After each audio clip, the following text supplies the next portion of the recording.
Hello everyone, my name is Michaela Benison from michaelabenison.co.uk, and today is the 5th of February, which is my birthday. So I thought I would send you all a mini video tutorial on something that I've been asked a lot about in workshops that we all suffer with, and that is performance anxiety.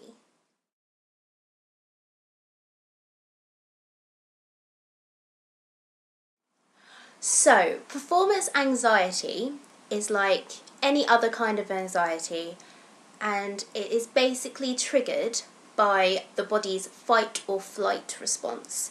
So all of the symptoms that you get when you suffer from performance anxiety or nerves, for example, butterflies in your stomach, sweaty palms, dry mouth, all of those things are the body preparing to either fight something or to run away from something.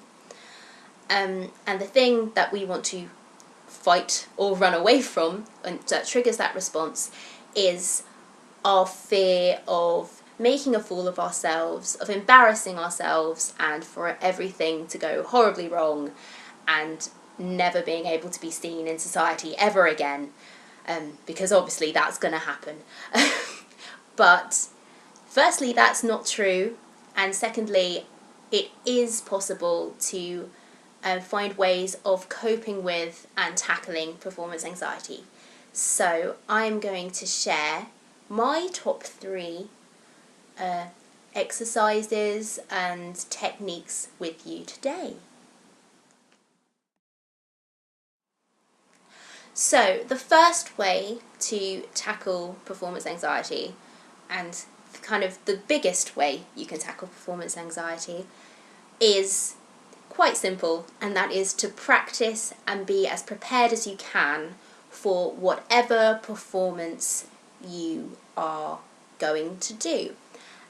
Be that a performance in front of friends and family, an open mic jammy type session, or a full-blown performance in front of a packed audience. Make sure that you are as prepared as you can possibly be. Which sounds like a really obvious thing, but it's amazing how easily that can slide when the rest of life is happening around you. So really make time for practice and preparation for 2 reasons. Firstly, it massively decreases your chance of messing up because you will know what you are doing, obviously. And secondly, when the nerves do kick in regardless, because they will kick in, and that little voice in your head is saying that you're going to mess up and it's going to be awful, you can retaliate with, I have practiced and I know what I'm doing. And that puts you in a very powerful position when dealing with the annoying voice in your ear that's telling you that you're rubbish. So that is the first thing you can do to tackle performance anxiety. The second thing you can do, which I find extremely helpful, is to imagine both the best case and the worst case scenario. So for me, I find it hugely helpful to daydream about the best case scenario when I have a performance or an audition coming up that I'm nervous about. Because I find that it motivates me and inspires me to do all of the work and the practice that I need to do in order to do well.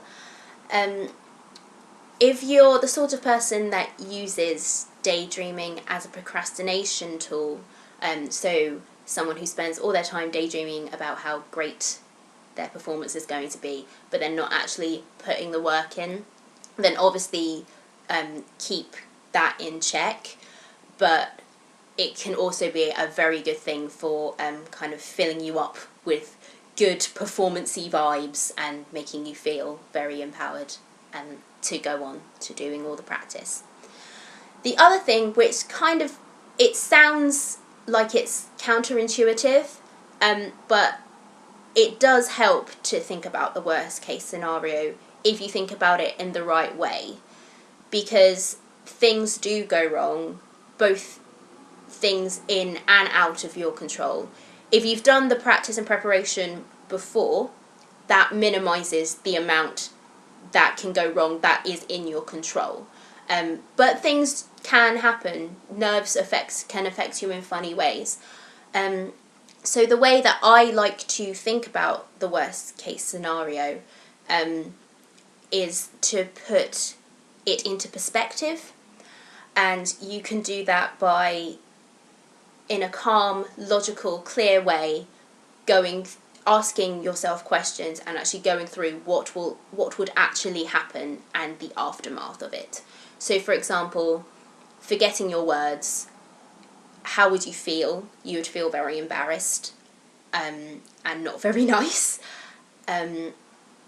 What would people's reactions be? Some people might be disappointed or annoyed. Some people, if they were really mean, might laugh. Would you die? No. Would the people who you know and love still know and love you? Yes, they would. Would you lose your house? No. Would you lose your job? No. Would you end up destitute on the street? No. Would you be called up by the Queen and told that your citizenship was going to be taken away and you were going to be deported to the moon? No. But then all of those things that obviously won't happen in the height of your panic, you can start to think that. You can start to think, oh, everyone's going to hate me and I'll have to go live as a hermit in the middle of nowhere and I'll never live it down. When you go through it in a logical way, you realise that those things won't happen. You'll be okay. You're still an alright human being, even if you forget all the words to a song.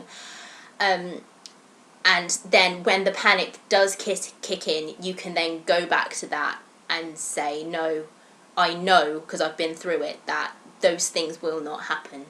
So again, it gives you more ammunition for the annoying little voice that is saying that you will be deported to the moon.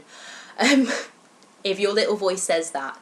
So that is the second way that you can deal with performance nerves and performance anxiety. So the third and final thing that you can do, which is particularly helpful in the hours and minutes leading up to a performance, is to stay in the present and in the moment as much as possible. When we're under stress, if we let our minds wander, they can wander to the bad, scary places of you don't know what you're doing, you're going to get everything wrong and be deported to the moon. And when you've got 30, 20, 5 minutes before you have to go on stage, that's a very short amount of time to tackle those fears. So to stop your fears getting to those places, staying in the present is a very useful thing to do. And there are several ways you can do this. One way is to focus on breathing and relaxation techniques, especially if you're getting into a really panic state.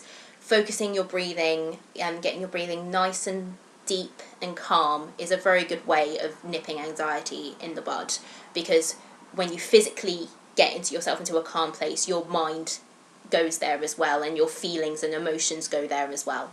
So that's one way of staying in the moment.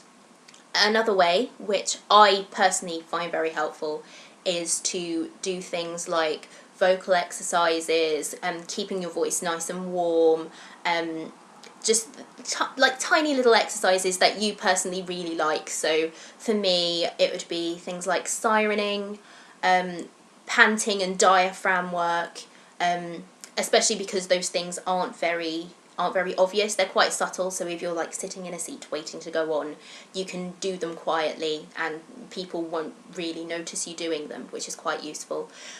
Or if I'm more nervous, I'll go find a room or find a corner where there aren't people really, or if there's a room for performers, I'll go in there and like do some crazy sirening and silly noises just to get my I feel that my body is warm, and to get out some of that nervous energy and focus it into something positive. And the final thing that I'm going to mention that you can do to stay in the moment, depends on the person. It can also depend on the situation that you're in, and that is to either talk to people, so talk to other performers. If you're with your friends, chat to your friends just to keep you distracted and to keep you in the present via conversation. Or on the opposite side is to stay really focused and in your own zone, kind of a little protective bubble of focusedness, and allowing yourself to stay in that frame of mind. They're equally as good as each other. Some people have a preference either way, and that preference can change depending on how close you are to performance or what's been happening during the week leading up to it. So really learn how to tune into your intuition on what you need at that moment to keep you in the good place where you're not thinking too much about the future and what's going to happen. And whatever you need to do, either find a place, find some people to chat to, and just keep yourself in that very present, kind of focused, not thinking about anything that might happen and speculating kind of place. And that is the third and final thing that you can do to help you to deal with your nerves. So that is it for this video tutorial, and I hope you found it helpful. So if you would like to, you can share this video with friends and family, or if you have any other techniques that you use to help you cope with nerves and performance anxiety, then feel free to share them with me either on the link of this video, or you can message me via Facebook or Twitter. If you don't follow me on Facebook or Twitter, then I shall put some links down in the description and you can catch up with me there. Or you can check out my website, which is www.michaelabenison.co.uk. You can also join my mailing list either via the website, or I will put a sign up link in the description for this video as well. So that's about everything. Have a good rest of your day. I'm going to go eat some birthday cake. And I shall speak to you all very soon. Take care, everyone. Bye.